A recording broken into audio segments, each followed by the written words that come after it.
Dalam Bapa dan Putra dan Kudus. Amin. Terima kasih Tuhan bahwa hari ini kami diajak untuk lebih menghayati iman kami, bukan hanya sebagai hal-hal yang biasa, tapi mungkin lebih dalam atau lebih tepat, lebih radikal.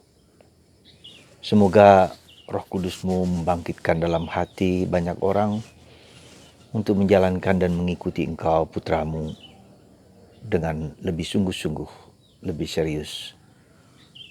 Terpujilah nama-Mu kini dan sepanjang segala masa. Amin. Para saudaraku terkasih dalam Kristus, dalam bacaan Injil hari ini kita diajak untuk merenungkan sikap seorang pemuda yang ingin lebih serius dalam hidupnya.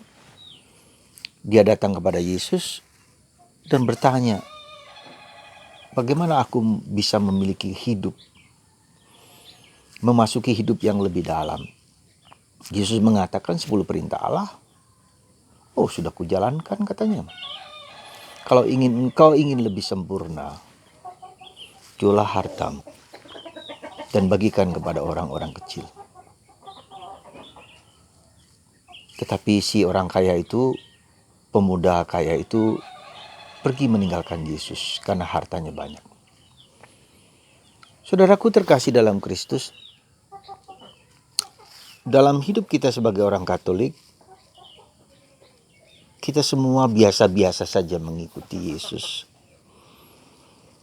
Menjalankan 10 perintah Allah, pergi ke gereja, baca kitab suci, merenungkan sabda Tuhan.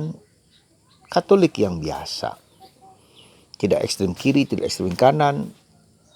Biasa-biasa saja. Nah, tentu ini tidak salah. Tidak salah kita menghayati hal seperti itu. Tetapi ada orang-orang tertentu yang secara ingin lebih dalam, sekali lagi ingin lebih dalam, ingin lebih sempurna, maka dia melepaskan segala sesuatu. Apa yang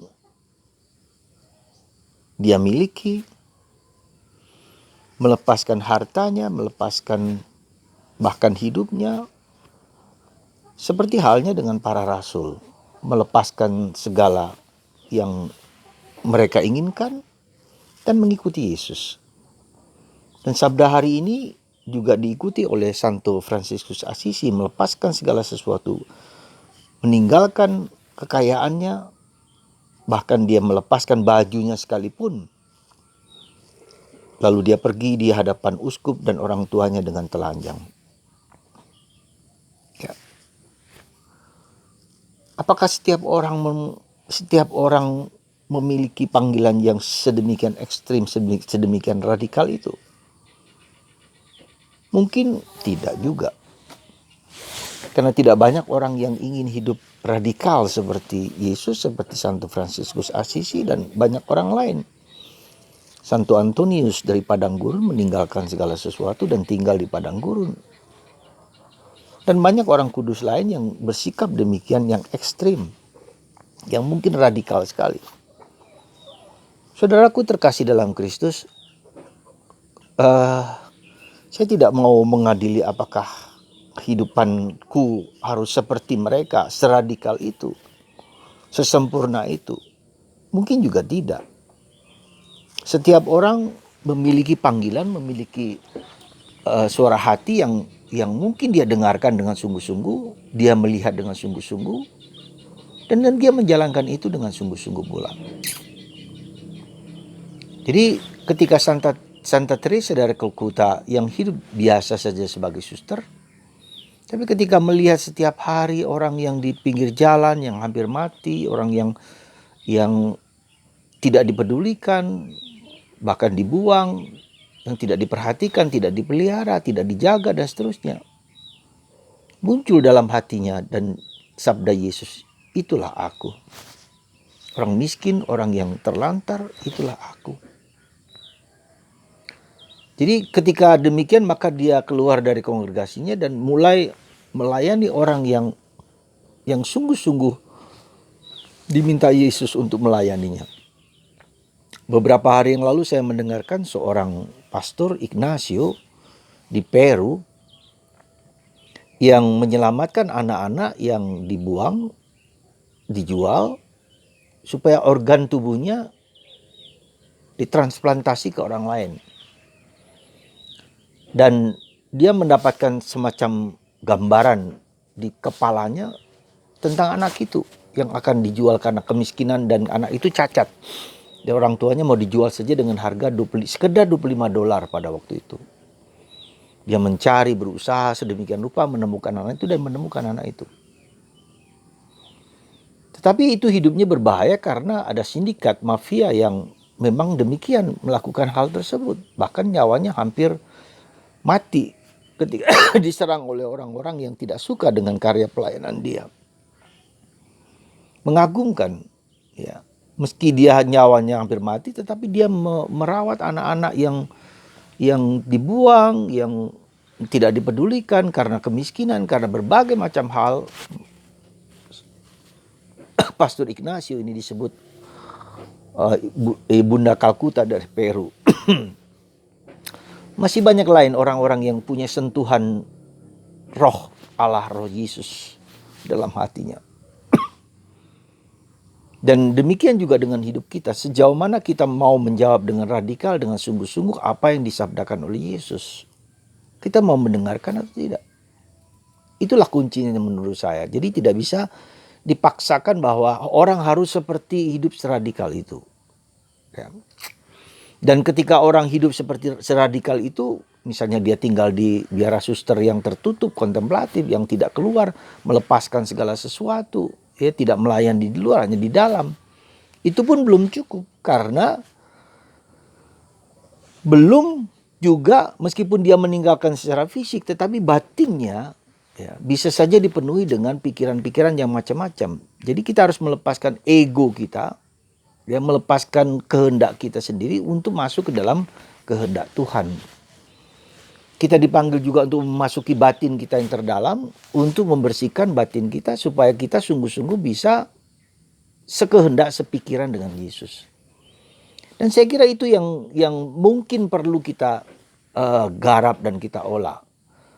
Yaitu apa? Bahwa panggilan Yesus untuk meninggalkan segala sesuatu bukan hanya materi, bukan hanya benda, tetapi juga pikiran, kehendak, kemauan yang sifatnya egoistis. Ketika saya mau melepaskan pikiran saya yang memaksakan sesuatu kepada suami, kepada istri, kepada anak-anak, itu juga suatu bentuk radikalisme, di mana kita tidak membatasi diri apa yang ku kehendaki yang harus terjadi. Ya. Jadi bisa saja seperti itu. Jadi ketika ada tantangan bahwa saya adalah segala-galanya, maka saya menjadi orang lain atau Yesus segala-galanya. Kita mau mengikuti kehendak Tuhan di dalam keseharian kita ketika kita mati terhadap diri sendiri, supaya kita bisa mendengarkan orang lain dan siapapun juga. Jadi saudaraku terkasih, mari kita menyempurnakan hidup kita sejauh sebisa mungkin seperti Anda sendiri di dalam keluarga Anda, sebagai suami, sebagai istri, sebagai anak-anak, untuk melepaskan egoku semata-mata, tetapi juga memperhatikan keluar dari diriku sendiri untuk melihat apa yang ada di luar diriku. Orang-orang lain, siapapun juga. Dan disitulah terjadi proses pemurnian, terjadi proses purgatori di dalam hidup kita. Supaya kita menjadi sekehendak dengan Allah. Ya, mungkin kita tidak perlu meninggalkan sebagai suami, sebagai istri, tidak perlu. Tetapi semangat untuk pengorbanan diri, semangat untuk melepaskan diri, semangat untuk membiarkan diri kita dikuasai oleh Tuhan. Dan saya kira itu bentuk radikal yang harus kita jalankan dalam kehidupan sehari-hari.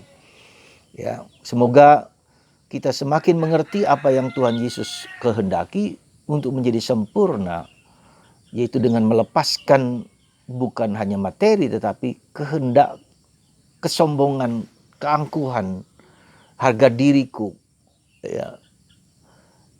Seperti itu, ya.